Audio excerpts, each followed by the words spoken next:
Bueno, pues hoy tenemos el placer de tener aquí con nosotros a la doctora Soledad Andrés. Muchas gracias, Sole, también por tu generosidad, por querer compartir con nosotros esta tarde. Deciros que Soledad es experta en longevidad y en well aging.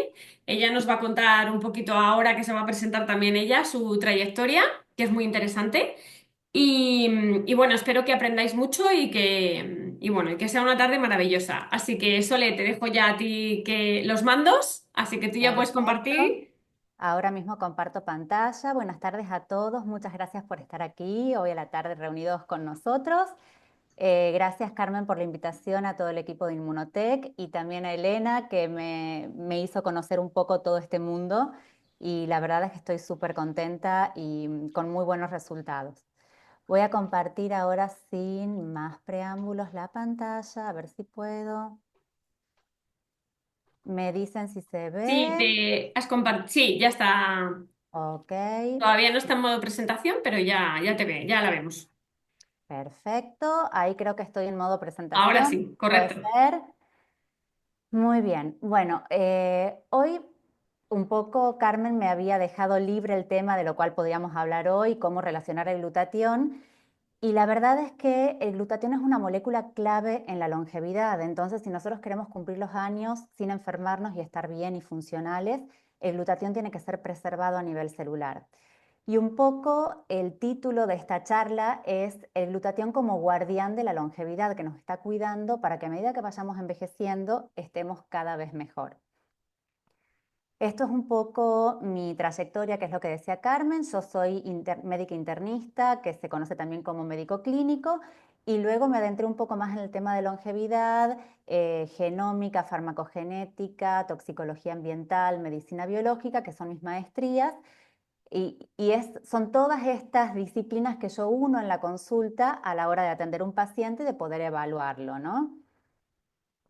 Y para hablar de longevidad, lo primero que tenemos que saber es qué es el envejecimiento. Entonces, saber que todos vamos a envejecer, no podemos escapar de eso en este momento, ya que es un decline progresivo de las funciones biológicas y esto nos va a hacer más susceptible a enfermarnos e inclusive a tener mutaciones del ADN.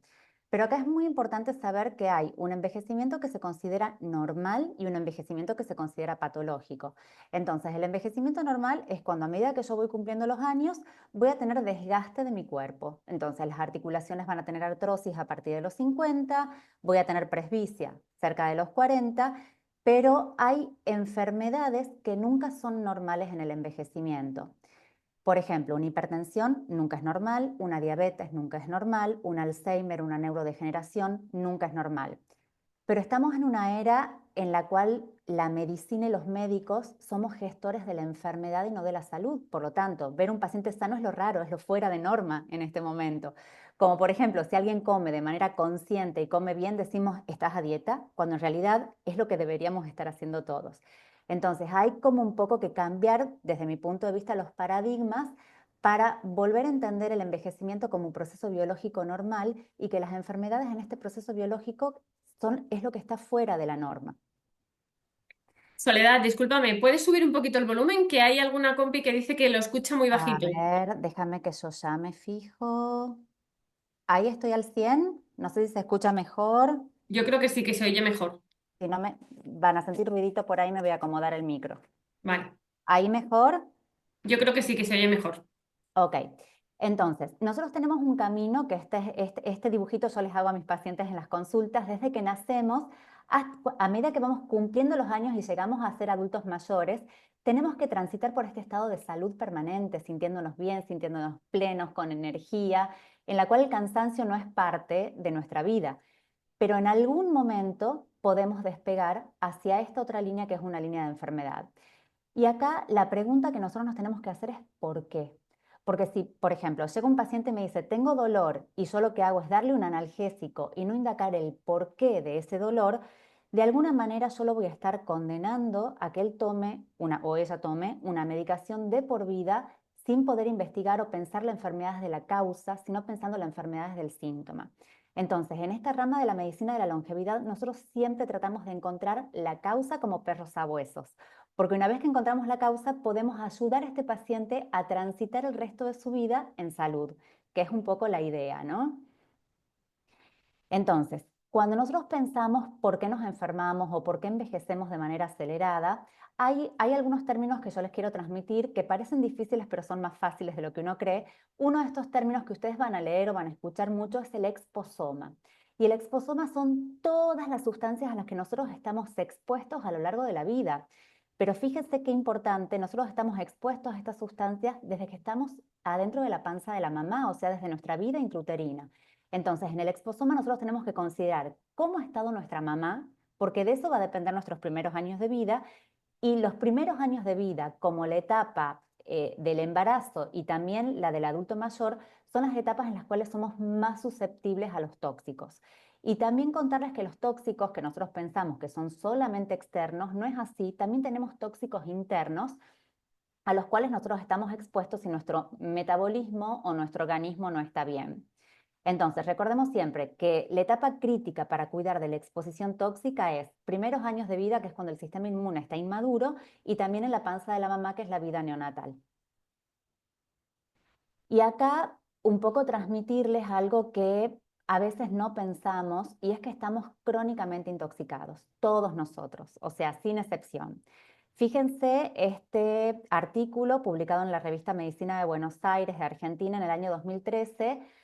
Estamos, o sea, a partir de la Segunda Guerra Mundial, por ponerle una fecha, se han largado al mercado más de 80.000 productos químicos sintéticos, 80.000 en 50 años, de los cuales solo 200 han tenido una evaluación sobre neurotoxicidad y desarrollo intrauterino. Fíjense lo importante, de los 80.000 que han largado al mercado, solo 200 han sido estudiados para ver qué impacto van a tener en la vida intrauterina y en la neurodesarrollo o neurotoxicidad. Este mismo artículo, les repito que es del año 2013, ahora esto debe ser mucho peor, nos habla de 2.000 a 3.000 nuevos productos químicos presentados por año para ser autorizados. Y esto implica la producción de 5 a 500 toneladas de ciertos productos químicos anuales, lo cual es un impacto brutal para lo que es nuestra toxicidad o nuestro exposoma externo.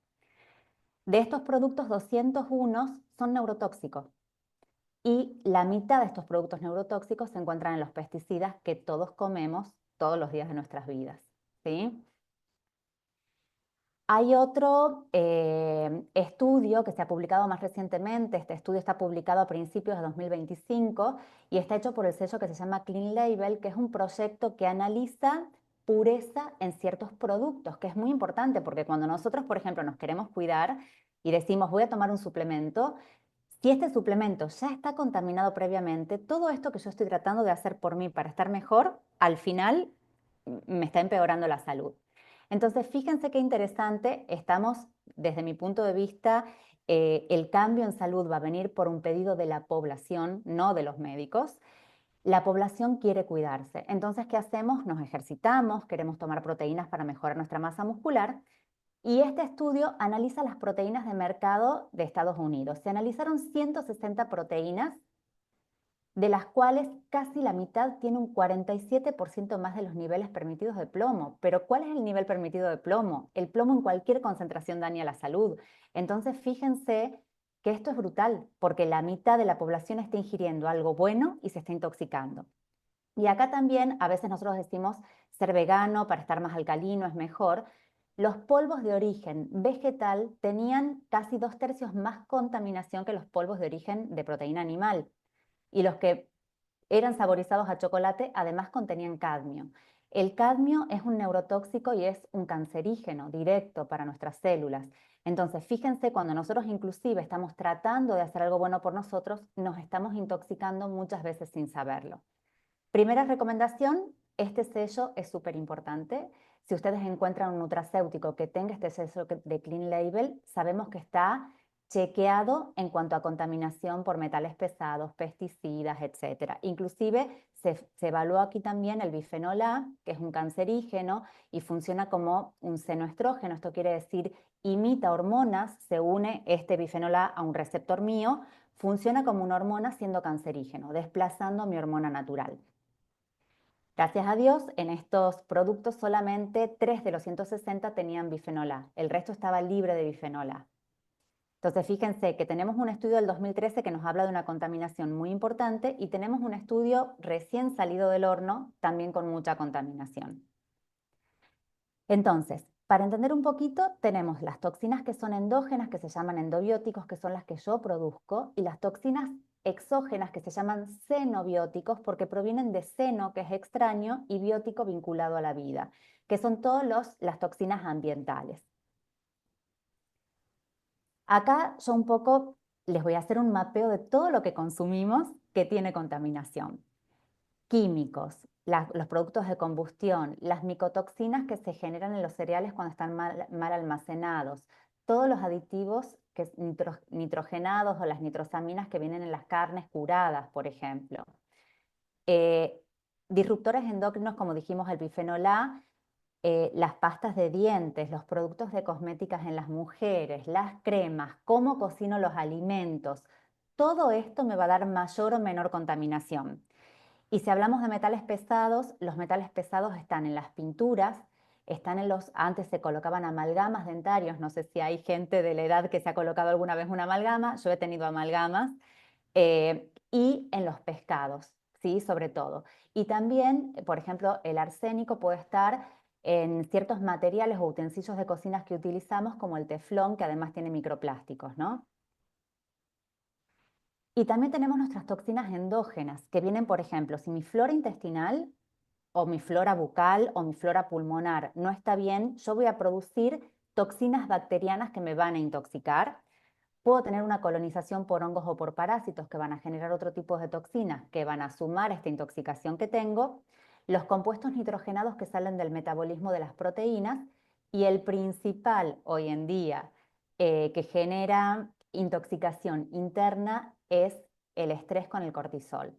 El cortisol es un disruptor metabólico y es un disruptor neuronal, al punto que es la principal causa de muerte neuronal no programada por tu organismo. Cuando yo estoy estresada, las neuronas mueren, ¿sí? Entonces, fíjense qué importante es no solo mirar hacia afuera, sino también poder mirar hacia adentro mío cómo estoy y trabajar sobre algo que también es la gestión emocional. Y otro término que van a leer quizás y que yo se los quiero transmitir hoy es el término de bioacumulación y biomagnificación. Esto un poco significa que los más chiquitines de la cadena alimentaria son los menos contaminados, pero los que estamos al final de la cadena alimentaria, que somos nosotros, somos los que recibimos contaminación de absolutamente todo. Entonces, una medida, por ejemplo, para disminuir la contaminación externa puede ser, en lugar de escoger un pescado grande como es el salmón o el atún, elegir un pescado más chico como la sardina que va a tener mucho menos contaminación. ¿Sí? Lo mismo pasa a nivel de los animales. O tratar de escoger verduras orgánicas, ¿no? En el caso de que se pueda. Luego, si quieren, yo les puedo dar algunos tips de cómo eliminar los pesticidas. Y una de las preguntas que yo me hago es por qué a veces vemos una persona de 50 que parece de 40 o vemos una persona de 50 que parece de 70, ¿sí? ¿Por qué pasa esto? Y la segunda pregunta es ¿cómo quiero llegar? ¿Cómo quiero llegar a esa etapa de la vida? ¿Cómo quiero llegar a los 50, a los 60 y a los 70? Y empezar a tomar medidas activas a partir del hoy y el ahora para prolongar este estado de salud. Y ahora sí vamos a hablar, habiendo hecho una introducción de qué es el envejecimiento y por qué estamos como estamos, de qué es la longevidad. La longevidad nos habla de años de vida, vivir la máxima cantidad de años de vida posible para la especie, pero no solamente años, sino con buena calidad de vida. Esto significa que a medida que yo voy cumpliendo los años, sea funcional, pueda estar activo, pueda realizar mis actividades, me sienta enérgico, no tenga dolores, no tenga enfermedades. Esto es la longevidad. Depende de la genética, pero aunque no lo crean, la genética es el menor porcentaje. Depende mucho del estilo de vida, alimentación y el entorno. Y acá les he puesto algunos, esto está sacado de estudios publicados en buscadores médicos que nosotros tenemos. El buscador médico se llama PubMed, es a donde buscamos generalmente los médicos. Pub viene de publicaciones en inglés y med médicas. Estos son datos de estudios, por ejemplo, la expectativa de vida nuestra podría ser hoy 150 años según la ciencia. La persona que más ha vivido en el mundo ha vivido 126, pero la expectativa de vida en España son de 83 a 86 años. Entonces, ¿qué está pasando en estos 30, 40 años que yo tengo menos de expectativa de vida? Podríamos disminuir la mortalidad en un 50% si preserváramos la masa muscular a medida que vamos cumpliendo los años. Esto nos habla del impacto tan importante de la actividad física y de preservar mi masa muscular a medida que voy envejeciendo. Y fíjense, este estudio es muy curioso porque han evaluado comida chatarra, yo le llamo así, se le puede llamar de otra manera, pero en este caso han evaluado algo que es muy común en Estados Unidos, que son los hot dogs o los perros calientes, y por cada perro caliente que me como, tengo 36 minutos menos de vida. Imagínense las personas que se comen 2 por día porque no pueden hacer otra cosa, o me como 1 por semana. ¿Cuántos meses, días, años estoy restando la vida? ¿Mm? Y esto nos habla un poco del impacto que tiene la alimentación sobre nuestra expectativa de vida o nuestra longevidad. Segunda pregunta, si conocemos por qué ocurre, ¿podemos retrasar o revertir el envejecimiento? Hoy en día la respuesta es sí. El envejecimiento es multifactorial, como ya hemos podido ver, hay toxinas, hay genes, hay epigenética, hay muchas cosas que conjugan a favor o en contra de que vivamos más o menos, pero la realidad es que hoy nosotros podemos, yo uso una palabra que se llama hackear, porque no podemos no envejecer, pero sí podemos retrasar y revertir. Entonces, yo tengo 46 años, no tengo presbicia todavía, cuando la debería haber tenido cerca de los 40 según lo que dice la ciencia. Y esto no es porque quizás mi genética sea ideal, sino es porque yo hago cosas para que esto no suceda todavía. Probablemente tenga presbicia cerca de los 50, pero he logrado ganarle 10 años a una enfermedad por envejecimiento, que no es enfermedad, es desgaste. Esto es una fotito de una revista que se llama Cell, que es una revista bastante importante a nivel científico, publicado en el año 2013, que nos habla de lo que nos lleva a envejecer, ¿sí? Como van a ver, hay un montón de factores que nos van a llevar a envejecer. De esto podríamos estar hablando 5, 6, 7 horas, 2 días, 3 días, pero hoy yo voy a hablar solamente de uno de los factores que nos lleva a envejecer y que vamos a poder modificar con esta molécula maravillosa que es el glutatión, que se llama disfunción mitocondrial. La mitocondria es una partecita muy pequeñita que nosotros tenemos adentro de la célula, que es nuestro motor energético. Cuando la mitocondria funciona mal, nuestro cuerpo funciona pésimo y nos vamos a sentir cansados. Entonces, yo muchas veces lo comparo con el motor del coche. ¿Qué pasaría si nosotros a nuestro coche, en lugar de ponerle una gasolina sin plomo, le ponemos un aceite de girasol? ¿Cómo va a andar ese coche, ese motor? Ese motor va a andar fatal, porque no le estamos poniendo el combustible que necesita. Y al andar fatal no va a generar lo que necesita, que es desplazarse o llevarnos a algún sitio. Y acá, cuando nosotros hablamos de disfunción mitocondrial, vamos a tocar una de las teorías más importantes a nivel de envejecimiento, que es la teoría de los radicales libres, que está propuesta desde el año 1956 y hoy en día se sostiene vigente. ¿Por qué? Porque absolutamente todas las enfermedades crónicas y degenerativas y el envejecimiento se asocia con un aumento de estos radicales libres, ¿sí? Y el problema no es solamente que aumenten, sino es cuando yo pierdo el equilibrio, por eso es esta fotito, y los radicales libres son muchos y el poder antioxidante de mi plasma se queda corto para contrarrestar esta agresión. Cuando esto sucede, yo tengo mucho de esto y poquitos antioxidantes, voy a entrar en un estado que se llama estrés oxidativo celular, ¿sí? Que es lo que nos lleva a envejecer y a enfermar de enfermedades crónicas. Para esto yo les voy a contar un poco qué es un radical libre. Nosotros tenemos adentro de nuestras células átomos, que es la estructura más pequeñita, ¿sí? Y los átomos tienen en sus órbitas externas estos circulitos que yo les he puesto acá, que son los electrones.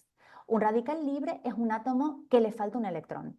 Entonces esto lo hace súper inestable, agresivo, y va a estar chocando permanentemente contra otra molécula buscando sacar un electrón o robarle un electrón. Cuando esto sucede, esta molécula se transforma y saco este electrón, se transforma inmediatamente en un radical libre. Entonces es un fenómeno en cadena que es muy difícil de parar para el organismo cuando no tengo los antioxidantes necesarios. ¿Cuál es el problema? Este radical libre va a chocar contra todo.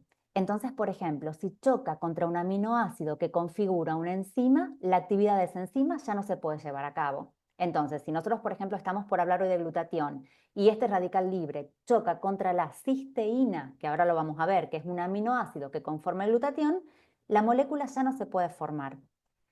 Y si choca contra la membrana celular, la va a deformar y la membrana celular, luego van a ver imágenes de células en vivo que les he traído, eh, es una estructura totalmente maleable y flexible porque esto permite el intercambio con el exterior de la célula. Pero cuando el radical libre choca, la vuelve inestable, la mella, ¿sí? Y la membrana celular deja de cumplir su función. Esto es un poco para representarles que es un fenómeno en cascada. Cuando nosotros tenemos un estrés oxidativo alto, es muy difícil de parar, salvo que hagamos algo al respecto. ¿Cuándo y cómo generamos los radicales libres? Los radicales libres se generan absolutamente por todo. Entonces, si yo respiro, genero radicales libres. Si yo como, genero radicales libres. Si hago ejercicio o me estreso, también.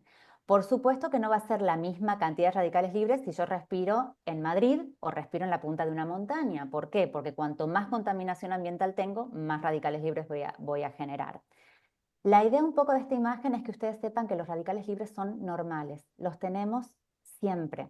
El tema es que tienen que estar en equilibrio con nuestros antioxidantes internos.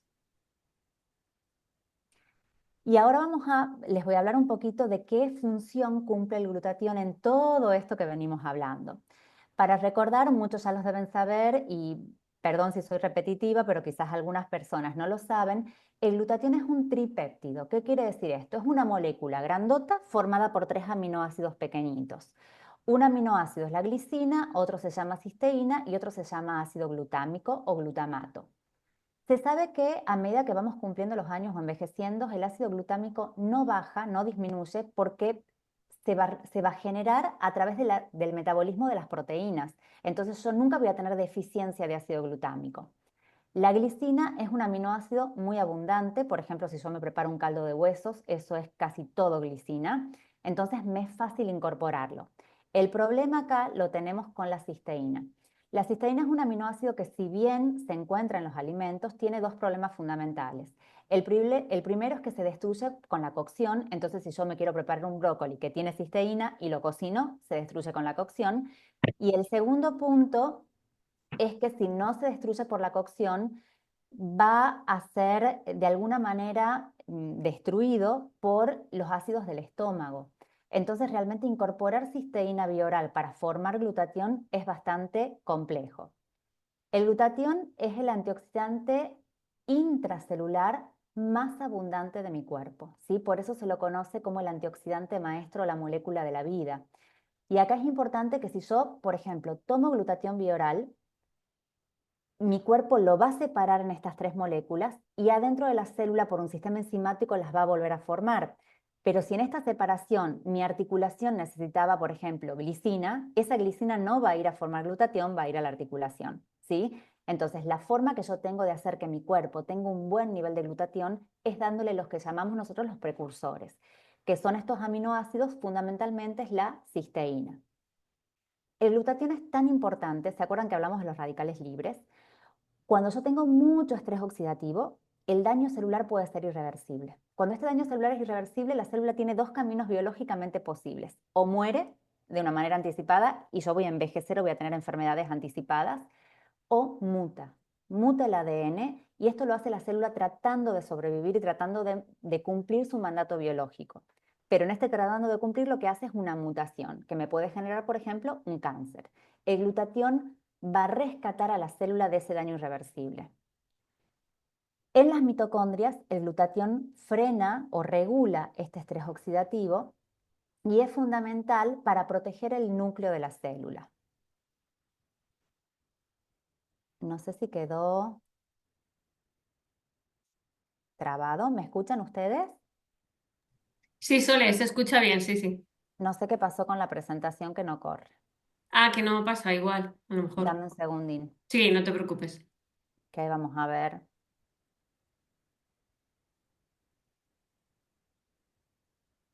Ahora seguramente va a adelantar muchas. A ver qué pasa. No pasa nada, la vuelves a poner, no hay problema.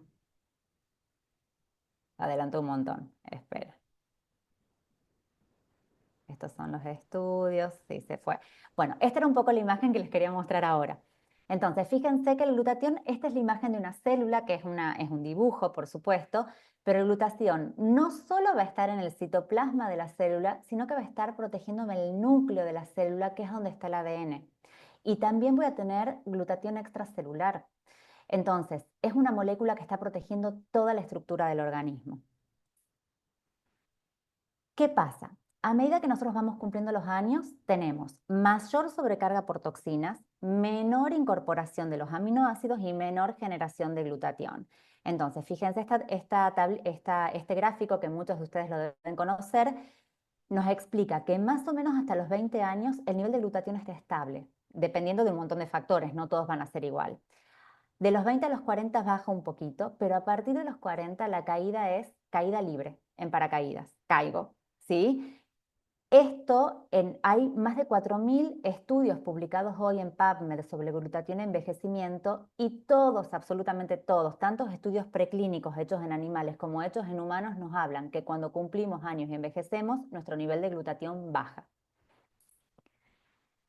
Yo acá les he traído algunos estudios que me han parecido muy interesantes para dar el aval científico a la incorporación de glutatión. En este estudio se tomó dos grupos de pacientes. Un grupo de pacientes que fue el grupo de control, que eran pacientes entre 20 y 40 años, y otro grupo de pacientes que eran los pacientes de tratamiento, que eran pacientes de 60 a 75 años. Se vio que los pacientes de edades avanzadas tienen 46, casi la mitad del glutatión de lo que tienen que tener para estar sanos. Y además de eso, no pueden sintetizarlo, las enzimas funcionan mal, entonces tienen dos problemas, no tienen el material, digamos, para armar este bizcocho que se llama glutatión, ni tienen el horno para poder formarlo. Y en este estudio suplementaron a los pacientes y miren qué interesante lo que pasó acá. Esto se suplementó a los pacientes solamente 14 días. Fíjense el nivel de glutatión de los pacientes jóvenes y el nivel de glutatión de los pacientes mayores antes de la suplementación y cómo llegan al mismo nivel y un poquito más que los pacientes jóvenes solo después de 14 días de suplementación con cisteína. Y fíjense qué pasa acá. Esto es la capacidad de sintetizar el glutatión. Acá estaban los adultos mayores antes de la suplementación. Fíjense, después de la suplementación, son capaces de formar más glutatión que los pacientes de 20 años, solamente dándoles lo que el cuerpo necesita para producir esta molécula. ¿Sí? Fíjense, 94.6% de mejoría en la formación de glutatión con 14 días de suplementación. Y este estudio también midió lo que habíamos hablado, que es el estrés oxidativo, que está relacionado con el envejecimiento y las enfermedades. El estrés oxidativo se mide en estas unidades que se llaman Carratelli. Estos son los pacientes jóvenes, tenían 304, esto es un nivel de estrés oxidativo normal, 346 es un moderado. Fíjense los pacientes antes de suplementación, los adultos mayores, ¿qué pasó después de 14 días? Están mejor que los jóvenes a nivel de oxidación. Fíjense el impacto del glutatión a nivel de los radicales libres y no estamos hablando de un año de suplementación, estamos hablando solo de 14 días de suplementación. Lo mismo pasa acá, midiendo otros radicales libres, 136 a 84, mejor que los jóvenes en este punto también.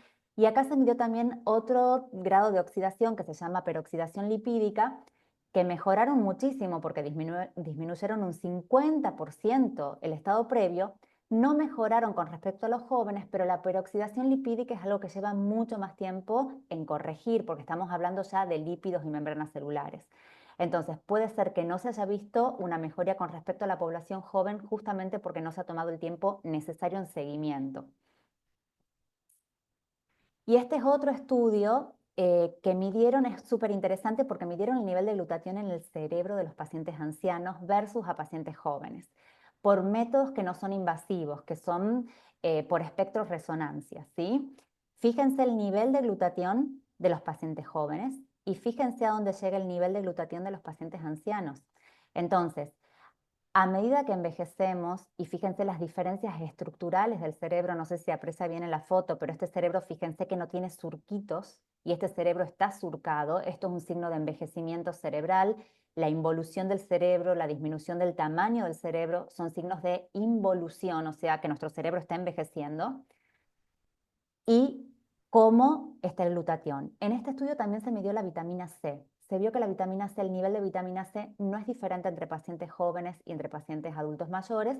Lo que sí es mayor también es el nivel de lactato, que es un tóxico para el cerebro y es algo que también acelera el envejecimiento cerebral.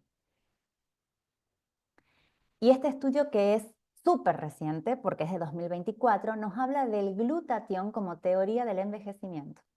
¿Sí?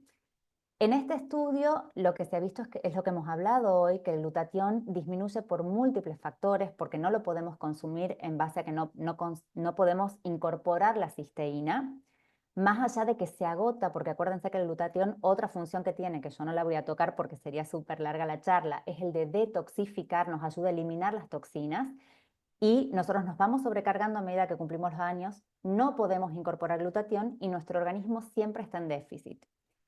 Este estudio nos habla que si nosotros pudiéramos aumentar los niveles de glutatión en cualquier momento de la vida, pero de manera preventiva en la década de los 40, por ejemplo, nuestro envejecimiento y nuestra longevidad sería diferente.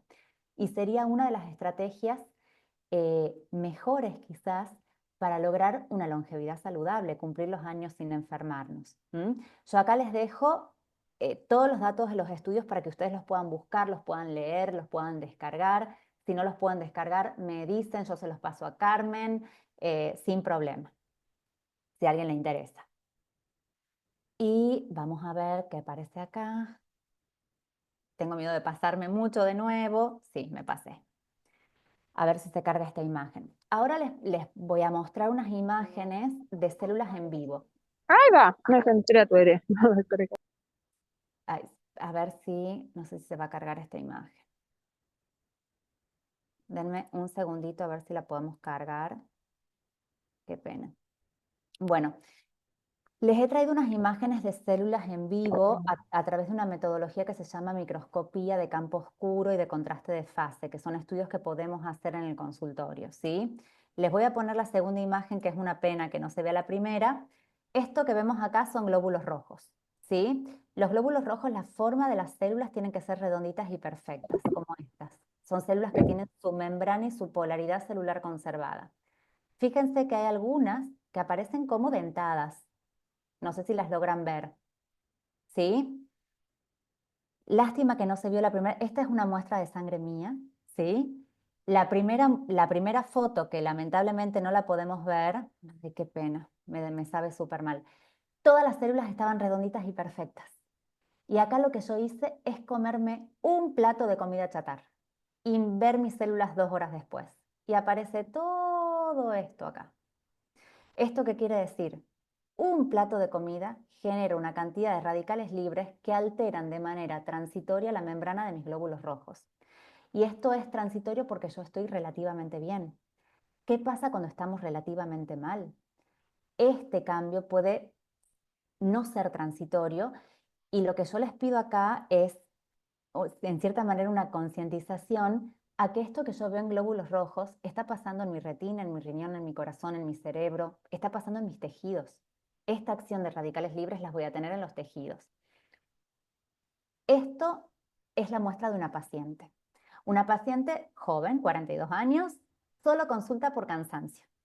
Fíjense todo lo que encuentro acá. Encuentro algunos glóbulos rojos normales, no normales porque tienen diferentes tamaños, pero miren todas las estrellitas que encuentro con puntitos y con un montón de cositas.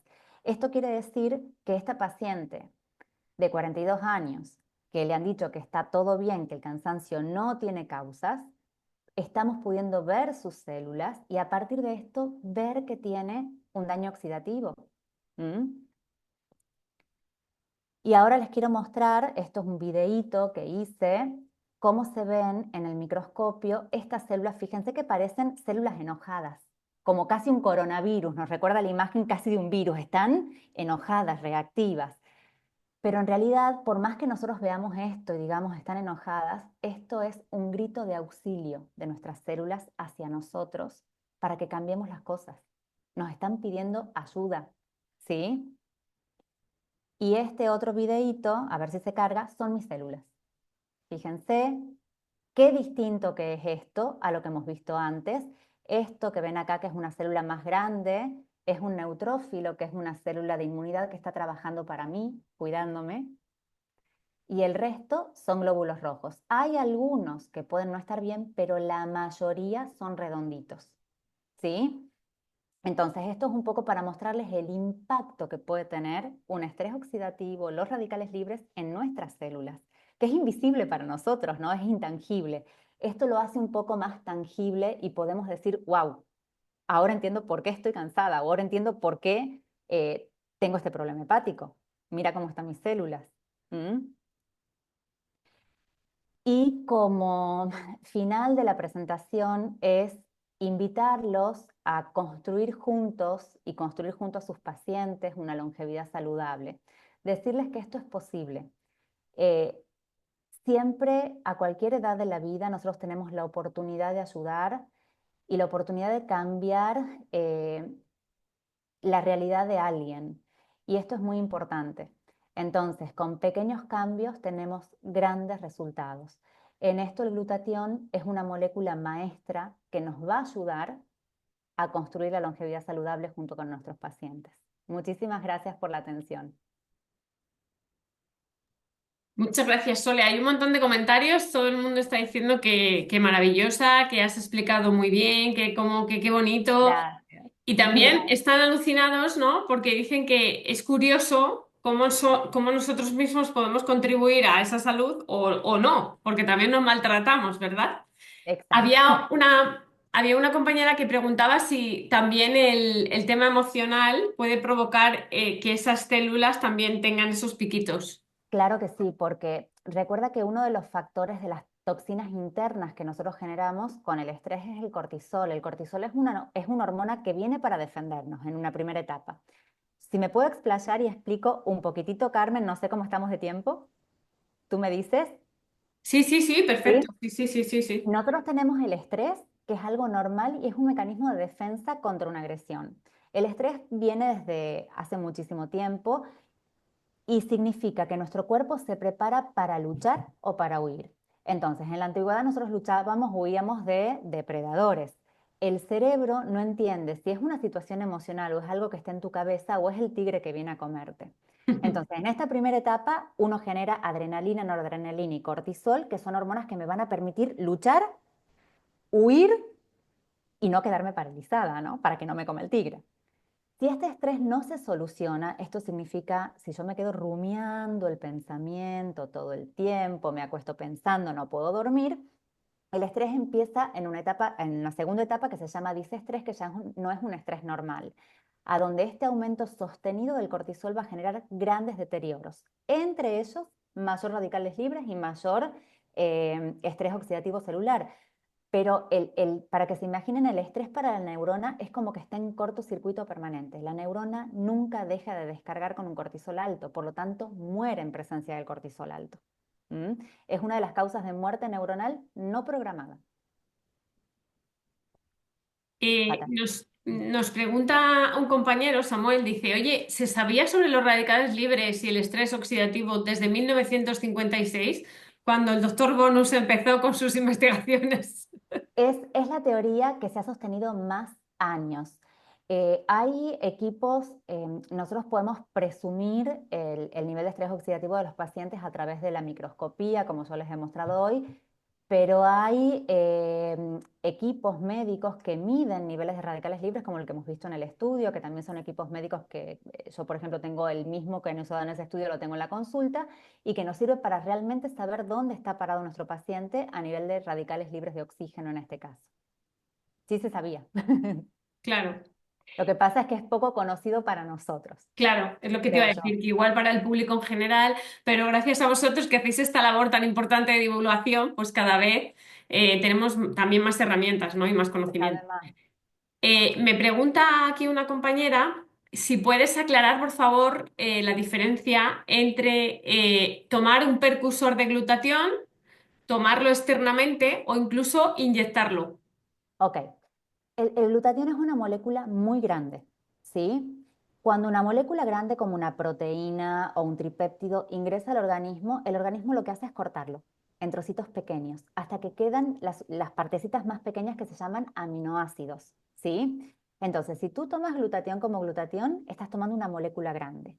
Cuando esta molécula entra a tu organismo por vía endovenosa, por vía rectal, por vía oral, de forma liposomada, como quieras tomarlo, el organismo lo va a desensamblar y adentro de la célula, a través de unos sistemas enzimáticos, se va a volver a formar el glutatión. Entonces, lo primero que pasa, el sistema enzimático agarra el glutamato y le une la cisteína. Después, a esas dos moléculas le une la glicina, pero esto pasa adentro de la célula por un sistema enzimático. Entonces, necesitan desarmarlo porque el glutatión es tan grande que no puede pasar a través de la membrana celular. Entonces, mi consejo es tomar precursores y saber que dentro de los precursores el que nos va a traer problemas para poder generar el glutatión es la cisteína. La cisteína es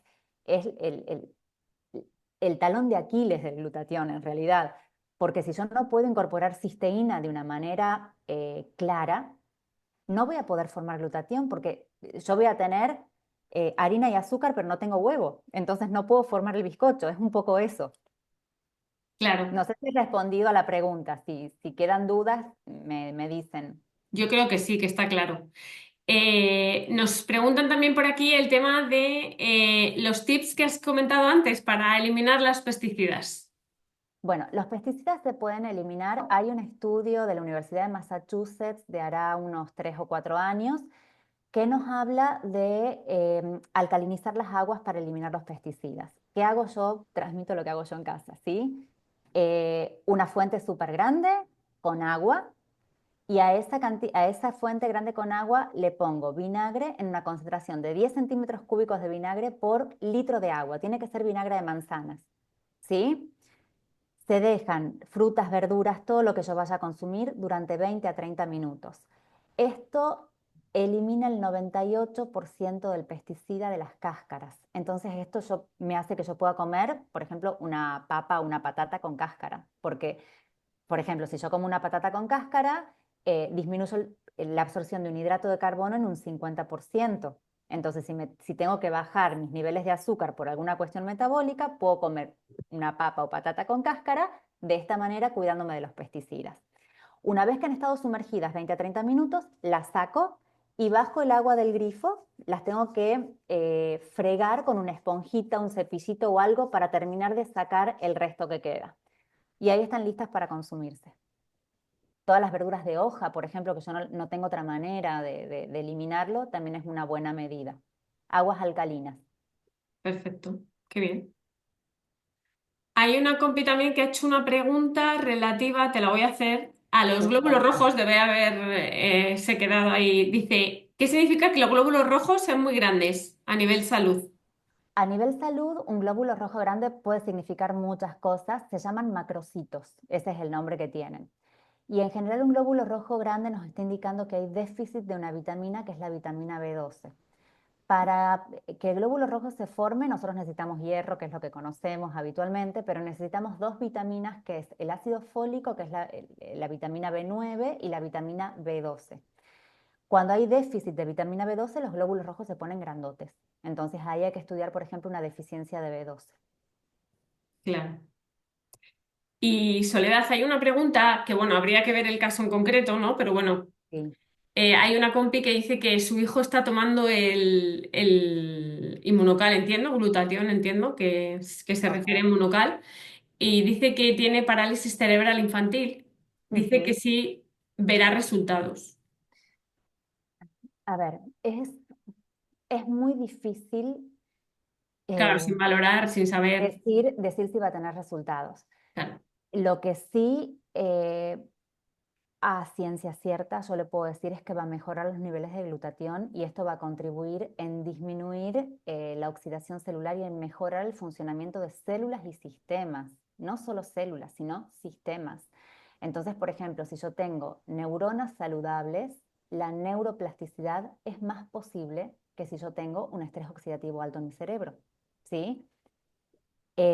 Por supuesto que cada caso es particular y en casos como los que pregunta esta claro. compañera, hay que evaluar y probablemente haya que tomar otras medidas, ¿no? Claro. Se pueden hacer otras cosas además del glutatión, por supuesto. Claro. Y una pregunta, Sole, y terminamos, chicos. Hay una compi que dice que si se toma glutatión y sale una alergia en la piel, ¿qué se puede hacer? Pues, A ver, decirte que es poco probable que la alergia sea por el glutatión. A ver, acá uno tiene que fijarse en un montón de cosas. Por ejemplo, si yo me compro una vitamina C eh, económica, es más probable que tenga contaminación por metales pesados que si me compro una vitamina C que está certificada, ¿sí? Entonces, acá vamos a tener que aprender a leer etiquetas, aprender a buscar calidad de producto y pureza de producto, pero es como que yo te diga, cada vez que tú comes algo que contiene glicina, que está en todas partes, o cada vez que comes algo que contiene cisteína, tienes alergia. El organismo no hace alergia a lo que necesita para vivir. Sin el glutatión, uno no sobrevive. Uno no puede vivir sin el glutatión. La célula muere sin el glutatión a los pocos minutos. O sea, es imposible tener una alergia al glutatión. Puede ser una alergia a alguno de los excipientes de ese glutatión que estás tomando, si es como glutatión como tal, o de un precursor. Hemos visto el estudio Clean Label, 46% más de plomo, cadmio, bifenol A, otras cosas que contenga ese producto que no te esté cayendo bien o no te esté haciendo bien. bueno, puede ser también un compañero ha apuntado ahí una crisis curativa, ¿no? Que hay personas que También experimentan antes de que les funcione, pues, pero bueno. las Pues crisis nada, curativas son chicos, posibles. chicas, voy a dejar de